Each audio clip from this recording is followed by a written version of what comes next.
The superstar used her platform to call out the world's failure to defend religious liberty. She's now backing President Trump's efforts to address violence against Christians in Nigeria. Let's just take a listen to what she said. Faith is under attack in way too many places. In Nigeria, Christians are being targeted, driven from their homes, and killed. Churches have been burned. Families have been torn apart, and entire communities live in fear constantly, simply because of how they pray. Credit to Nicki Minaj. Esther, why is Nicki Minaj one of the few celebrities actually speaking out on this issue? Because surprisingly, she's one of the few celebrities with the moral compass. And she's picked up on a story that has been largely ignored by much of the Western media. I mean, this year alone, 7,000 Christians in Nigeria have been murdered.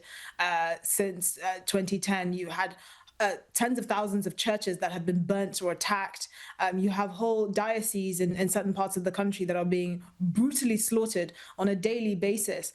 And for her to say this and to actually give credit to President Trump for highlighting this, you know, it's cost her, I believe, on recent estimates, 100,000 followers. Wow. But I think what she's gaining is a lot more, which is obviously putting attention on this critical issue. And you don't really hear about the persecution of Christians being taken that seriously. I mean, the number that we just heard quoted, 7,000 killed in Nigeria so far this year. That's the highest number of Christians killed anywhere in the world combined.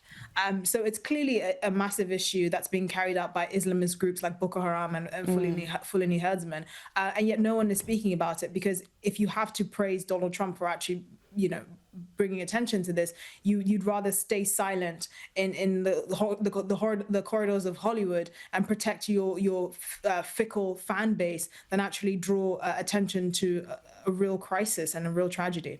I mean, what does it say about the 100,000 followers that stopped following Nicki Minaj when she was highlighting violence against Christians in Nigeria? I mean, Nick, what do you make of that?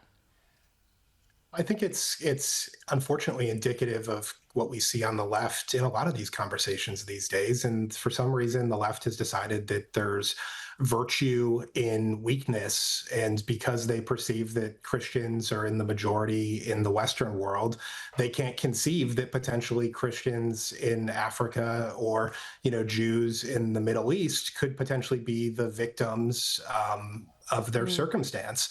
So I give Nicki Minaj a ton of credit for speaking out. I hope she continues to do it. I hope she inspires others to speak out. But it's a really sad day when it takes, you know, a Hollywood rapper to speak out to bring light to something when, you know, there's a whole foreign policy establishment at the United Nations that exists theoretically to bring attention to situations just like this and put it to a stop. Signal principal and pollster Nick Weinstein and writer and broadcaster Esther Kraku, thank you both so much for joining us. Really appreciate it. My pleasure.